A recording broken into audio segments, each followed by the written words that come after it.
একটি শিক্ষণীয় সুন্দর গল্প। স্কটল্যান্ডের এক রাজা ছিলেন। তার নাম ছিল রবার্ট ব্রুস।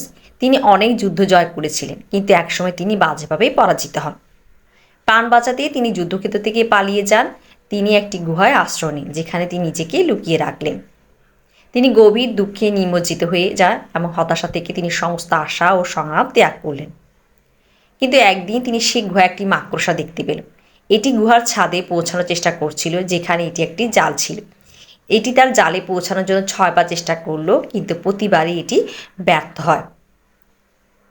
এবার রাজা আগ্রহী হয়ে মাকড়সাটিকে মনোযোগ দিয়ে দেখলেন। তিনি অবাক হয়ে দেখলেন যে মাকড়সাটির সাহস হারায়নি, বরঞ্চ শীর্ষে পৌঁছানোর চেষ্টা অব্যাহত রাখল।